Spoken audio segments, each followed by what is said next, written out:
Mardial admin hati di internet. Wah. Ngomong soal hip hop, ada yang gak suka bab menang Iya. award. Pendapat lo gimana tuh? Seru banget itu, gue ngikutin banget. Padahal lu ngomongin Jaksel, gue juga anak Jaksel.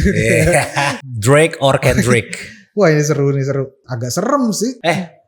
Baun Cikadap tuh siapa sih bang? Siapa? Baun Cikadap. Nah ini gue dapet info nih.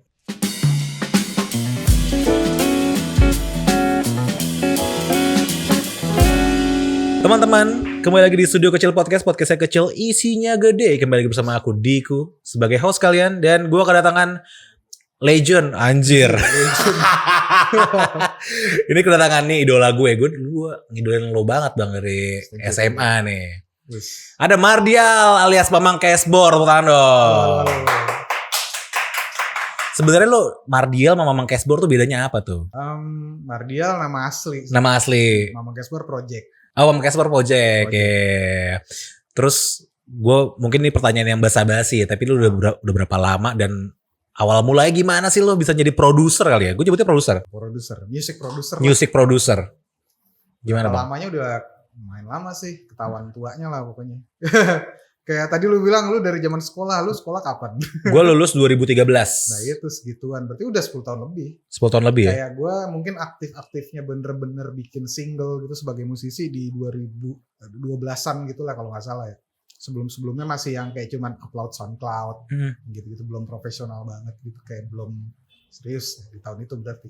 Terus mulainya musik gara-gara yang ngeband dulu. Oh justru awalnya ngeband? Habis itu kenal baru deh kenal teknologinya tuh, komputer ada DAW gitu-gitu. Yeah. Awalnya juga dari ngotak-ngatik band hasil tekan. Habis itu dikenalin musik elektronik lah sama beberapa temen sampai ke komunitas sampai sekarang kayak gini. Tapi lu les atau otodidak sih? Otodidak.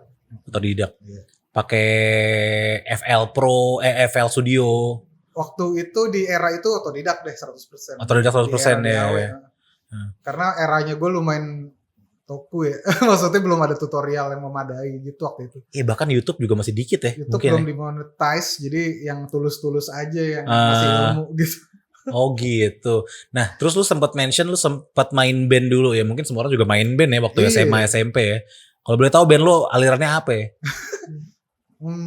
Bisa lah kalau waktu sekolah SMP masih cover gitu. Apa aja yang waktu itu hype lah, kayak waktu itu gue bikin band kayak bawain cover lagu Blink misalnya. Terus ini ada yang lebih keren nih, Muse gitu-gitu lah biasa band cover zaman sekolah. Habis itu mulai bikin single pas seriusin project pas SMA, bikin tuh kayak emo-emoan gitu sih. Apa ya kalau sekarang disebutnya, bukan emo juga sih. Alternatif, post-rock. Lebih ke screamo kali ya. Screamo. Jadi kayak formulanya tuh nyanyi gitu kan kayak. Tapi ada screamnya. Oke. Nah, gitu Oke. Killing Inside gitu ya. Iya, kurang lebih kayak Alesana. Alesana gagal main lagi tuh Sonic ya. Tuh kenapa gue gak jadi datang tuh. Aduh, Sonic banyak yang gagal. Gue juga gak jadi. Lo tuh mau nonton apa? Gue mau nonton Converge tadinya. Iya tuh Converge juga gagal ya tuh. Kenapa ya itu? Ayo Revel Entertainment. Komen di sini Revel Entertainment. Untungnya belum beli tiket sih gue. Jadi gak pusing jual-jual. Iya benar. Tapi berarti lu dengerin semua jenis musik dong Bang Mardial. Kayak maksudnya lu ngeband punk, terus lu dengerin Converge juga, metal emo juga, terus lu ibaratnya sekarang mainin techno, mainin house, hip hop dan lain-lain. Berarti lu dengerin semua? Dengerin. Jadi ya perjalanan aja sih. Kayak misalnya emang seiring bertumbuhnya waktu aja sih gitu. Tapi mau nggak mau juga bukan berarti gue tinggalin yang lama kan gitu. Kadang-kadang kita masih rindu juga, kayak emang perjalanan musiknya itu kayak sekolah ngeband, pas udah kenal elektronik, tapi juga di rumah ya pasti sebagai konsumen tetap menikmati segala macam musik yang gue suka gitu. Dan sekarang lebih ke tuntutan nih, karena sekarang gue nyari duitnya dari bikin musik yang di brief sama orang. Jadi mau nggak mau harus setidaknya paham berbagai macam jenis musik. Nah tadi ngomongin soal lo hidup dari musik, apakah bisa Bang Mardial hidup dari musik lebih tepatnya di Indonesia? Menurut lo gimana? Tergantung ya musiknya kayak gimana dulu dan ngapain dulu. Kalau misalnya lo as a full time musician bisa tapi mungkin sulit, dan maksudnya ada ada pakem-pakemnya di Indo yang gampang survive yang kayak gimana. Kayak gitu. Kalau misalnya ngomongin musik full time musician misalnya genrenya lu mau ambil hip hop. Ya. Susah tuh. Kalau dan kalaupun berhasil berarti jago banget loh. Karena apa ya? Misalnya lihat dari demografinya penikmat hip hop nggak nyampe 1%. Iya ya. Iya, berarti demand-nya kecil. Dan buat dapat income dari stream agak susah berarti kan. Tapi itu Indonesia mana dulu gitu. Misalnya kita ngomong timur, beda lagi. Timur Indonesia lebih kenceng hip hopnya gitu. Jadi kayak banyak apa ya? Banyak faktor sama variabel deh kalau ngomongin cara hidup as a full time musician. Tapi kalau kayak gue, duitnya kebanyakannya bukan dari si gue as a performernya atau recording artisnya. Yang misalnya bikin rilisan stream karya-karya gue standar semua gitu, kayak gak yang bisa menghidupi. Paling kalau emang seandainya tiba-tiba kemarin kayak bisa ngehits, adalah yang kayak 1 juta play segala macem pun gitu. Itu cuma buat biaya hidup sebulan gitu. Masa sih? Ya kecil banget. Spotify mah atau apapun itu ya, atau DSP kecil banget. Terutama di Indo ya. Di luar pun sebenarnya juga jahat sih. Jadi kalau dari stream kecil, makanya musisi hidupnya rata-rata dari panggung. Ya. Sebagai performer, gue juga sebagai performer jarang. Paling seringnya gue adalah sebulan sekali, itu udah prestasi banget. Karena DJ ya? Musik yang diusung agak susah buat diduitin. Makanya gue akhirnya survive-nya dari orang belakang. Maksudnya gimana tuh? Gue audio post itu main income gue yang so far menghidupi lah. Audio post tuh misalnya untuk iklan TVC gitu ya?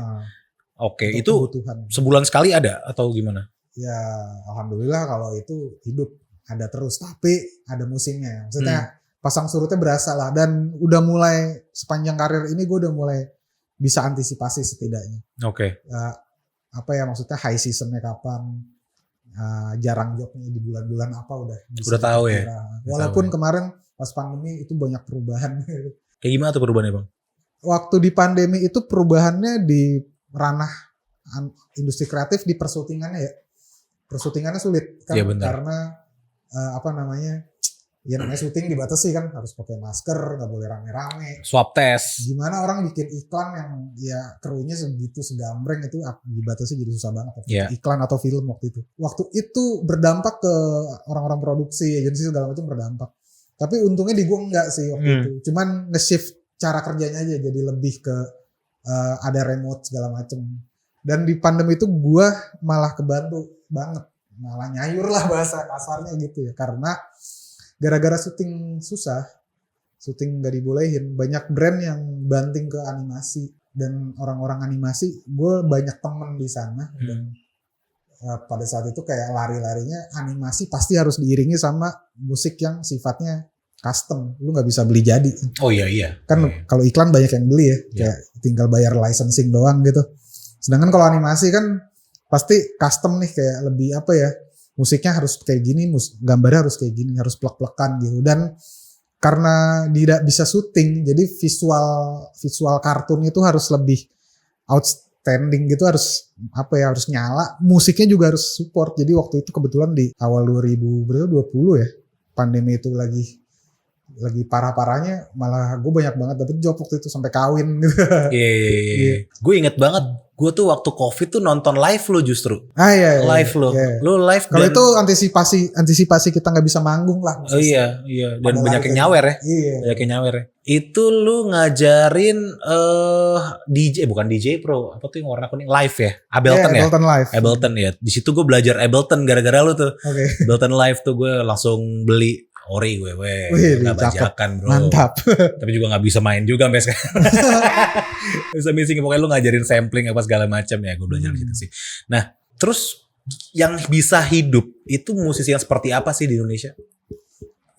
Yang musisi yang gak tahu juga ya seperti apanya, maksudnya kalau dari jenis musiknya itu tadi banyak variabel, banyak area juga. Misalnya gini, kayak musisi pop Jawa tuh sangat kaya di Indonesia. Beneran? Iya kan? Oke. Tapi kan Jawa.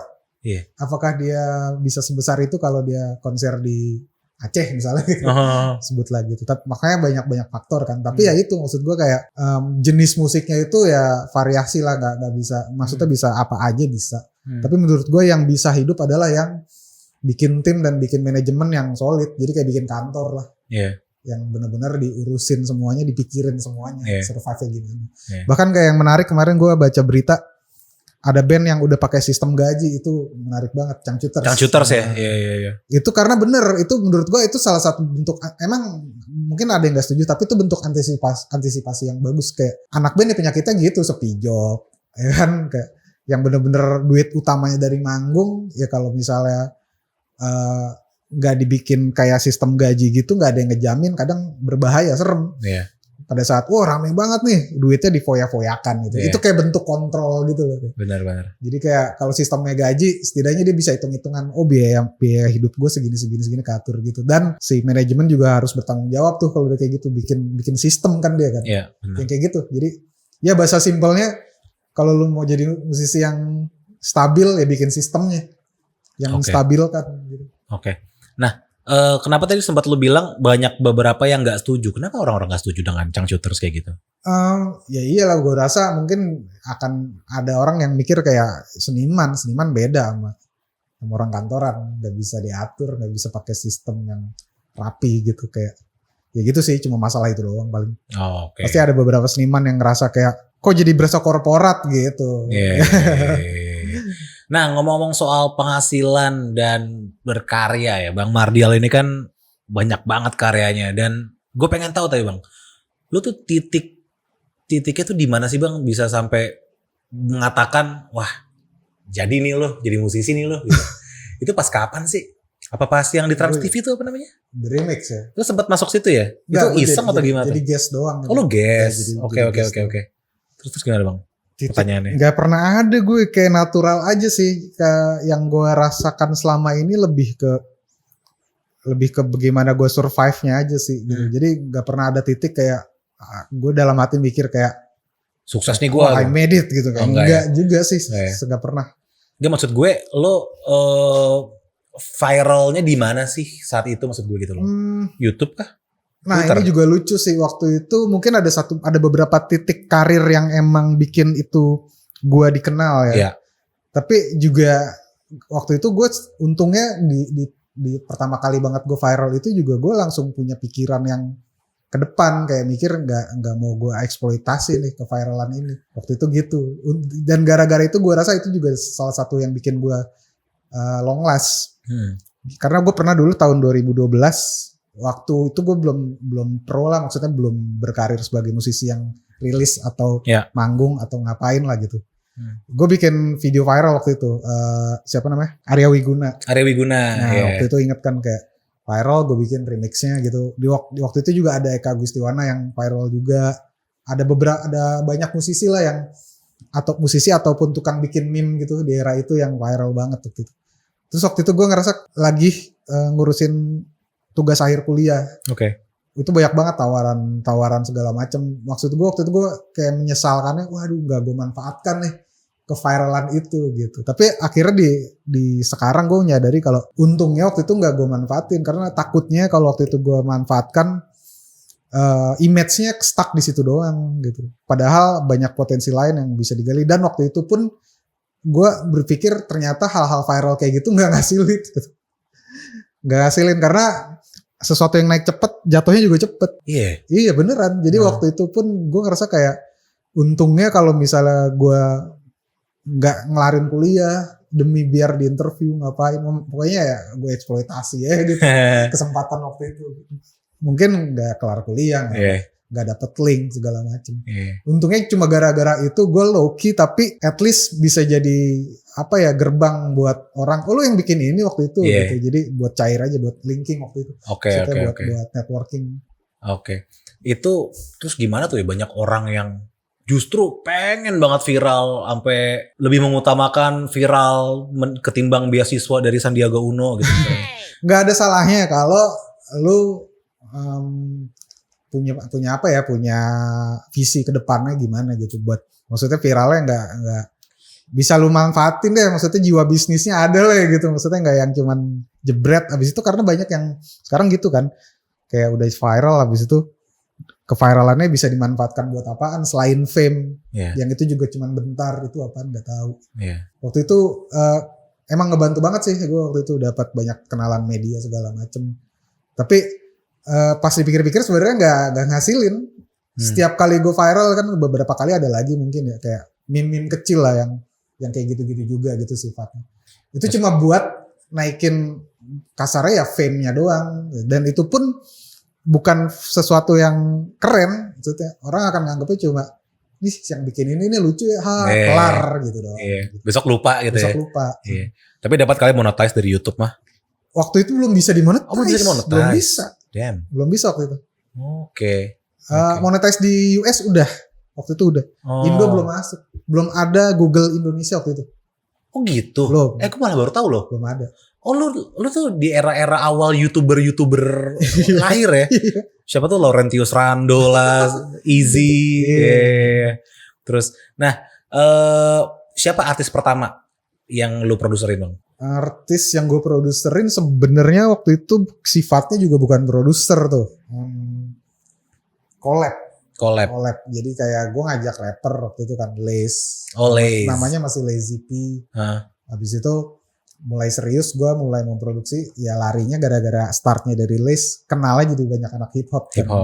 Waktu itu kayak lanjut ke Yaku segala macem. Sampai akhirnya gue udah ngerasa hip hop aja kali ya. Gue bikin akhirnya rilisan EP yang konsepnya adalah gue collab sama rapper-rapper Indonesia gitu. Jadi kayak waktu itu ada Ramen Girl, Ariel Nayaka, Metromos, semua dalam satu EP gitu. Dan itu modal akhirnya gue bisa berkarir nggak cuman di belakang layar gitu.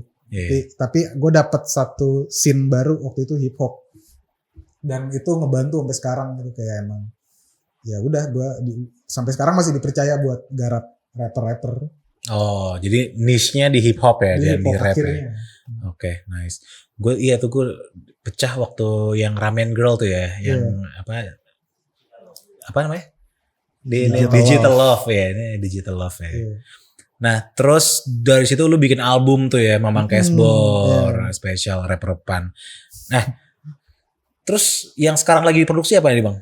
Banyak. Produksi baru kelar kemarin, gue baru rilis rapper juga ya kan, Insting baru selesai. Terus kalau untuk gue lagi garap albumnya Zulfahmi. Terus kita baru start buat EP-nya Yako juga. Sama ada beberapa single aja sih paling ya. Dari nama-nama yang sudah sering sama gua kayak Ramen Girl, Bass Boy gitu-gitu. Nah, ngomong soal hip hop, mungkin lu juga menyelam banget lah di dunia hip hop ya, gue bisa katakan seperti itu. Tahun 2022 ya, sepertinya ada 2023 kayak tahun lalu deh. Ada drama per hip hopan. Di mana? Indo di apa? Indo. Oh, Indo. Di Indo ada yang gak suka bab menang award. Pendapat lo gimana tuh? Seru banget itu, gue ngikutin banget. Kebetulan gue kenal dua-duanya nih. Sama Karim gue tahu orangnya, sama si yang gak terima juga sebenarnya gue respect awalnya sama maksudnya mereka senior lah gitu. Dan itu termasuk produser yang uji bagi gue. Dia rapper juga, tapi dia juga music producer di ranah hip hop Indonesia yang menurut gue uji banget. Angkatan-angkatannya pesta rap gitu, angkatan-angkatan late 90s malah. Tadinya gue respect sama dia, tapi pas gara-gara masalah itu kalau dibilang respect masih respect, tapi bagi gue lucu. Lucunya adalah dia nggak terima karena alasannya yang bikin lucu. Dia nggak terima, katanya tidak merepresentasikan hip hop atau gimana gitu kalau nggak salah. Dan yang gue tangkap adalah emang lu maunya gimana gitu.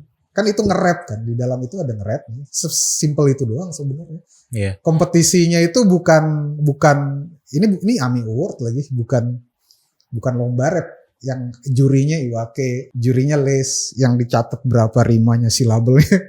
ini kompetisi musik, as a final produknya itu ya musik gitu. Seberapa canggihnya nih musik, seberapa menangnya tuh, nilai menangnya bukan kayak lu lagi kompetisi rap. Beda, kecuali lu battle rap, ada jurinya teknis nih.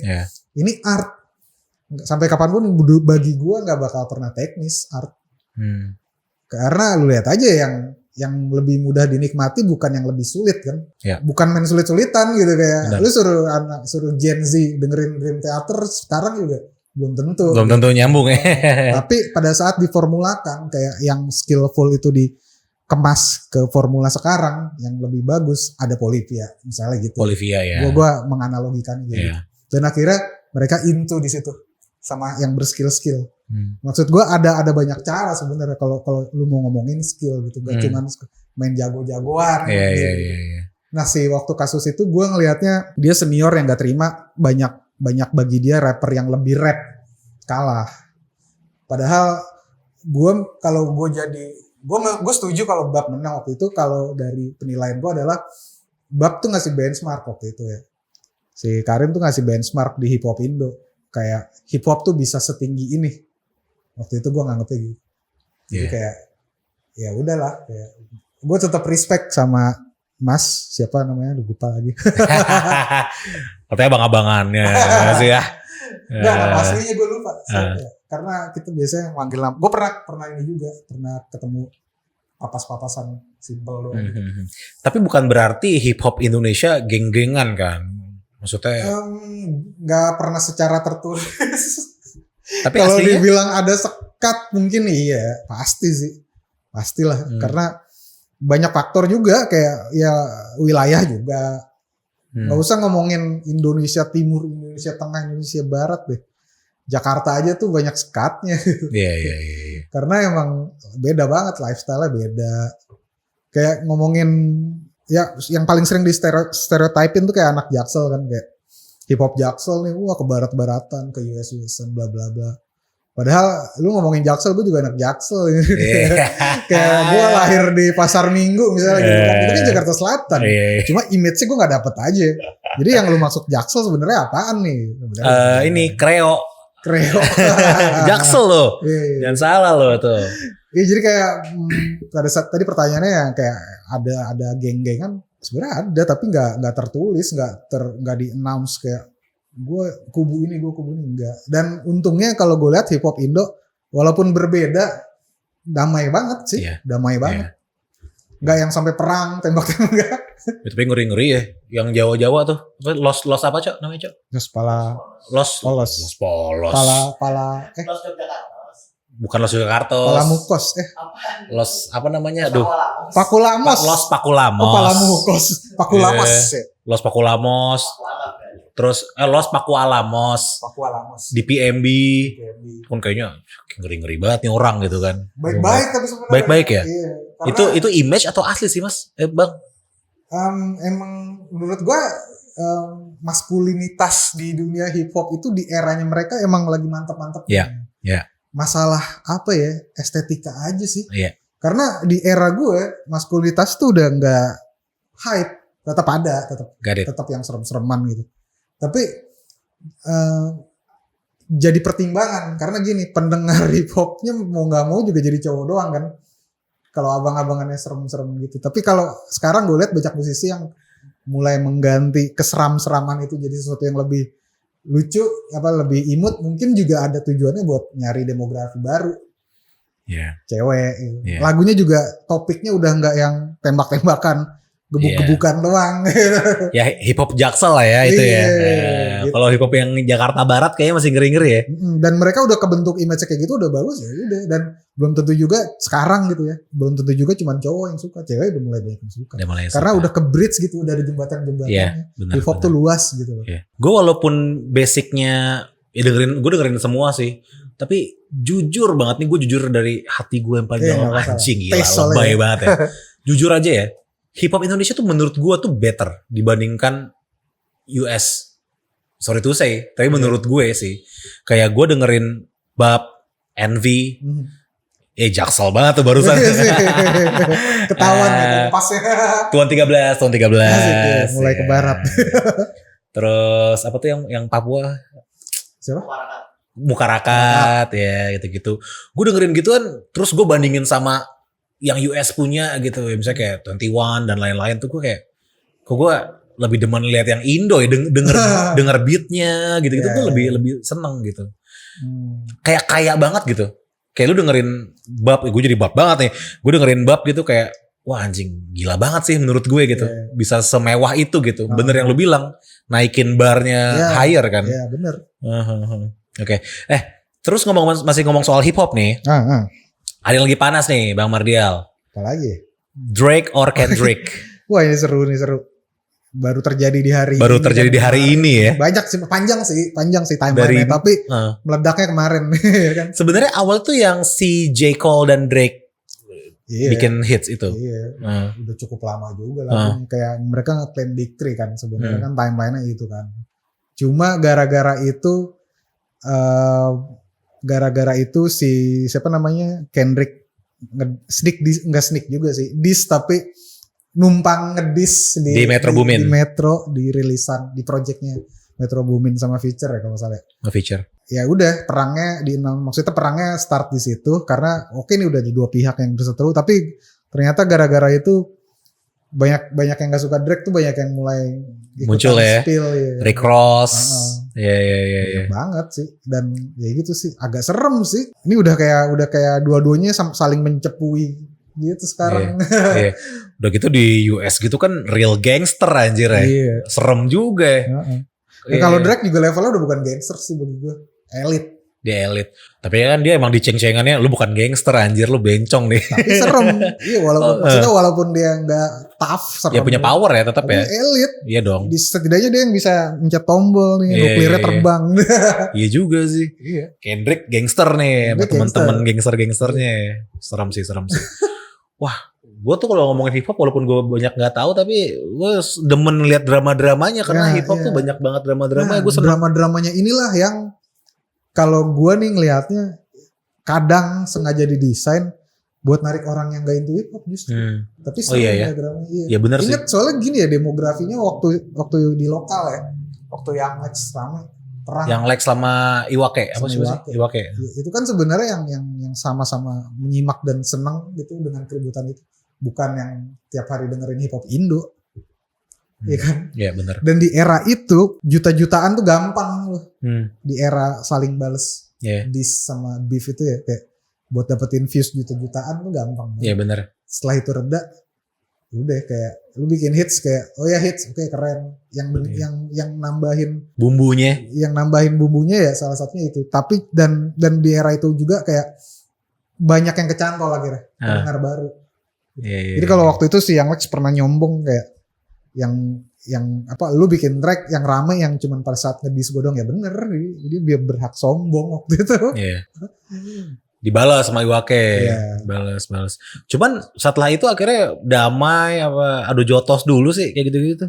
Damai, gue kurang tahu sih. Gue nggak terlalu ngikutin sedalam itu. Gue cuma ngikutin produk akhirnya doang, yaitu lagu-lagunya gitu kayak saling apa diss tracknya gitu kan.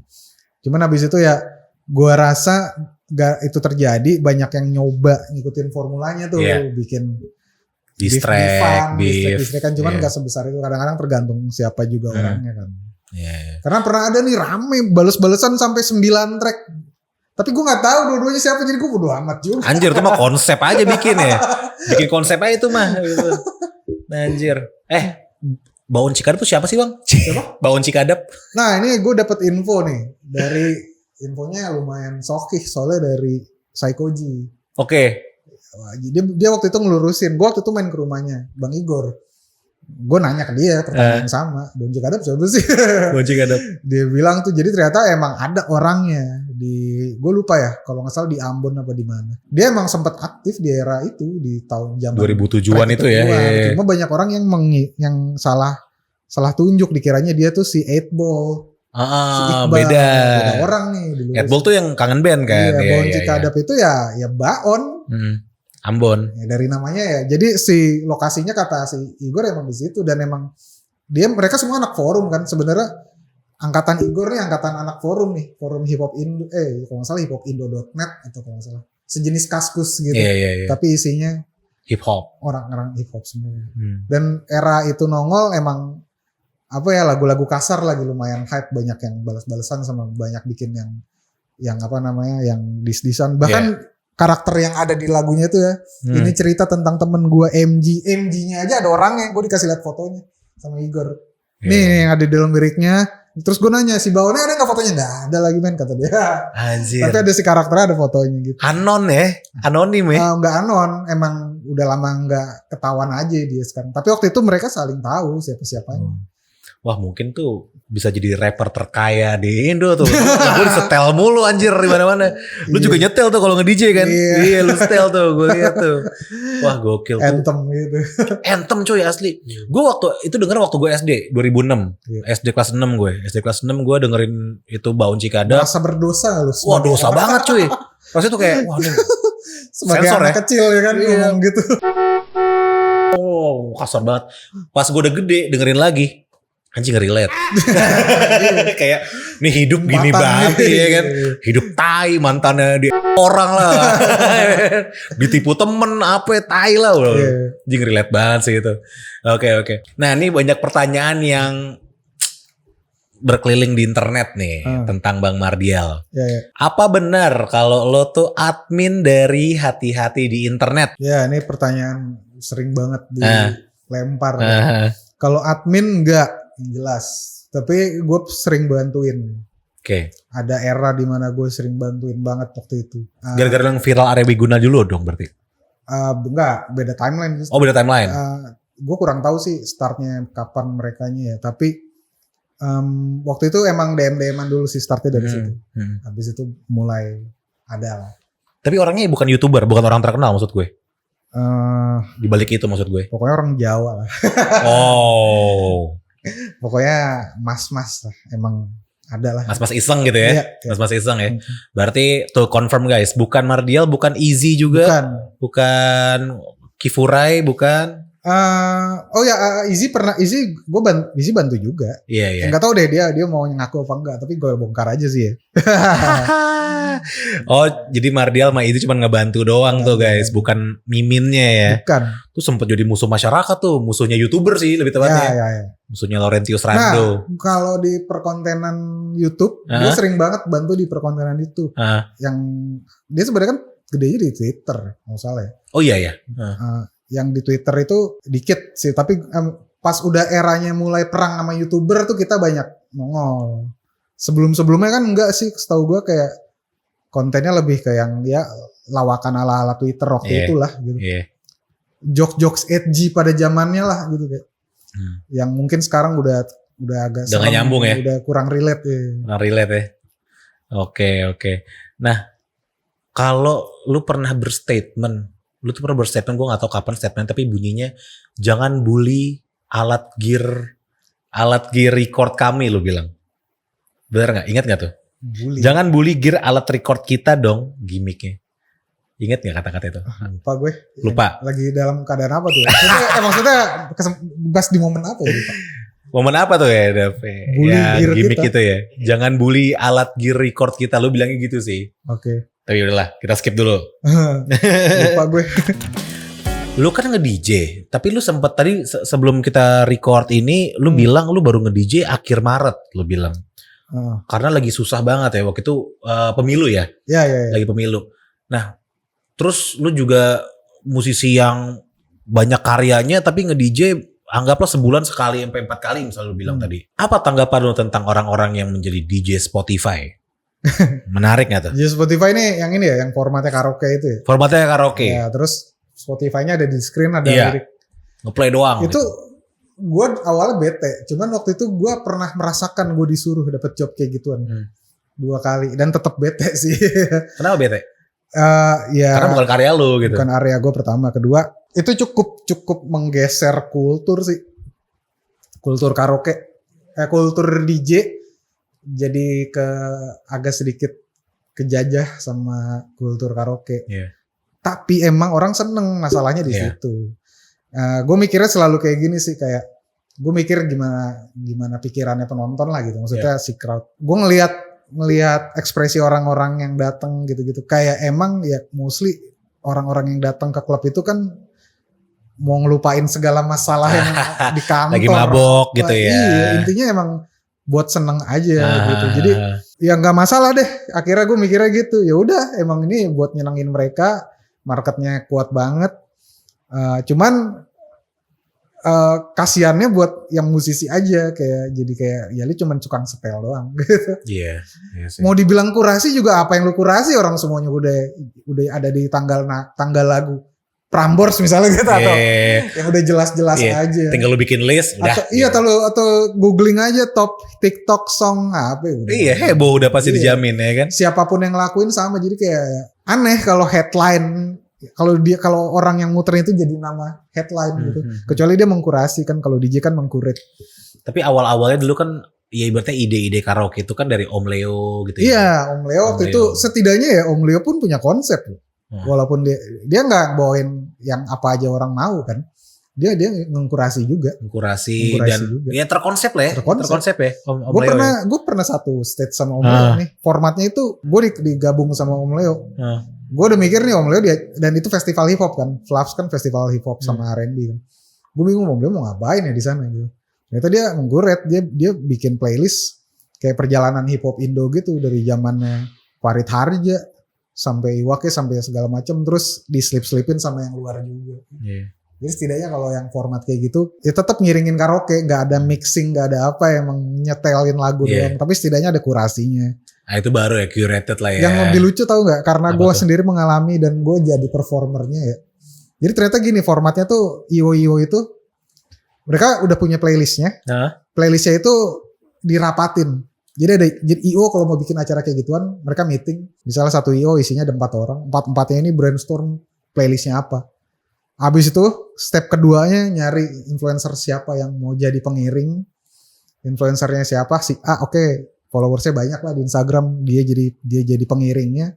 Udah dikasih, Bas, ntar malam lo bawain lagu ini. Jadi tugasnya si influencer ini emang berdiri dan hahaha. Playlist aja udah dikasih. Gue ngerasain tahu kayak gitu karena gue yang digituin. Gue di treat as a influencer bukan as a musician, waktu itu pernah kayak gitu. Mas manggung formatnya tapi karaoke kayak gini-gini. Ah, gue aduh duit nih. Udah. Terus lagunya bakal kayak gimana nih temanya? Ini udah ada Mas, dikasih linknya. Anjir. Oh gitu. Jadi gue gue udah tek datang hahaha. Not even operating ya? Enggak. Bahkan next pun enggak tuh. Iya. Lu cuman hahaha. Gue ngerasain tuh. Wow. Terus gue mikir berarti gue dipanggil bukan sebagai musisi atau kurasi. Ya udah orang lagunya disediain. Dan mereka juga paham apa yang orang suka. Mungkin kalau gue mainin pakai lagu pilihan gue nggak pecah. Mungkin. Tapi apa perasaan lu waktu itu? Ya, tapi waktu itu gue pure nyari duit aja sih mikirnya kayak. Ya, happy aja ya. Easy money. Hah? Gue cuma dateng. Gue jadi kayak billboard gitu. Yeah. Kayak kalau bahasa jahatnya gue kayak badut aja malam itu nongol nih. Gue apa lu pulang. Yeah, bener. Habis itu udah bayar sekolah. Alright. Sekali tepuk tangan dong untuk Mardial dong. Nih Anjir. sepi banget nih penonton-penonton gue nih.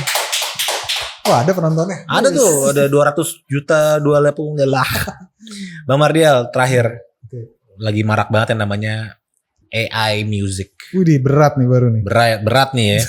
Gue bahkan disetelin sama temen gue, dibikinin lewat prom doang, bikinin hip hop temanya ini Pondok Bahar, kan gue di Pondok Bahar nih. Iya. Dibikinin rapi, nggak kayak robot loh. Iya. Wah gimana tuh nasib lu? Keren, bagi gue sih keren teknologi udah bisa sejauh itu. Tapi itu gue sempat nonton beberapa video esai dari beberapa pakar machine learning ya. Jadi sebenarnya bukan intelijen sih kayak gituan tuh ya jatuhnya machine learning aja, mesin yang bisa mempelajari hal. Jadi kalau ditanya merasa tersaingi apa enggak sama mesin, enggak, karena mereka so far enggak bisa menciptakan sesuatu dari nol. Oke. Tapi mereka scraping data yang udah ada. Wow. Dan datanya itu punya siapa ya? Dari seniman-seniman itu gitu. Dan kalau ngomong soal bakal mengganggu periukna si seniman itu enggak sih, karena yang mengontrol tetap masih record label kan. Yes. Kayak gitu-gituan. Jadi misalnya yang kayak kemarin aja deh si apa Drake bikin diss track buat Kendrick pakai AI suaranya Tupac. Dia pakai suara Tupac kayak ngomong ke Kendrick, "Wih, mana lu perwakilan West Coast?" gitu kan. Akhirnya apa di take down? Karena bisa disomasi kayak gitu. Selama si suara aslinya masih ada tuh. Yeah. Yang mensomasi kemarin dari pihak si Tupacnya kan. Akhirnya di take down. Drake aja bikin lagu bisa di take down karena pakai AI gitu. Dan kontrol-kontrol dari label masih bisa lah kayak gitu-gituan gitu buat nge-take down sesuatu yang emang bisa terbukti kalau itu dicuri gitu. Karena emang ya bahasa kasarnya AI itu scraping ya itu mencuri sih. Mencuri identitas, mencuri. Ya. Ada beberapa orang yang ngetrain AI-nya sendiri. Nah itu nggak mencuri tuh. Misalnya gini, ada seniman, dia bisa menghasilkan karya seni, tapi dia bikin AI sendiri, terus dia ngelatih si mesin itu pakai karya-karya dia sendiri. Nah itu boleh. Maksudnya itu secara etik nggak nyuri, karena orang ini nyiptain mesin yang mau bisa nyiptain sesuatu yang emang dia bisa bikin. Gitu. Berat nih. Tepuk tangan saya dong. Menarik nih. Gue pertanyaan AI ini udah setahun lebih ya. Udah 2 tahun yang lalu malah. Waktu itu jawaban gue tuh masih yang kayak wah gimana ya. Masih takut. Akhirnya gue mulai baca-baca, mulai kayak karena udah ketakutan itu udah mulai hilang lah gitu. Menurut gue setelah gue mulai paham gitu cara kerjanya AI gimana. Kalau politisi yang pakai AI untuk ini kampanye nah, itu lucu ternyata engine AI yang dipakai sama politisi kemarin ada rulesnya tuh, nggak boleh dipakai buat kampanye. Wah. Baru di spill kemarin. Wah, bisa kena dong. Jadi kalau secara etik oke lah, emang udah jelek aja gitu. Mereka lebih suka pakai mesin daripada seniman yang banyak gitu. Tapi secara legal ternyata nggak boleh. Nggak boleh juga. Wah, bahaya tuh. Ayo siapa? Udah gue bilang salah pilih lo. Oke, tepuk tangan sekali untuk Mardial, gokil nih. Gue bisa ngobrol berjam-jam lagi nih guys, tapi kayaknya udah kemalaman ya guys. Dan gue udah puas banget dan banyak ilmu banget dari hip hop, dari AI, dari music dan lain-lain. Apa nih? Judul clickbaitnya apa nih yang bakal dipakai? Mardial admin hati di internet. Wah itu clickbait banget sih. Clickbait tuh ya. Atau ini paslon pilihan Mardial. Waduh, pecah. Wah, gue video gue pecah waktu itu sama Guru Gembul.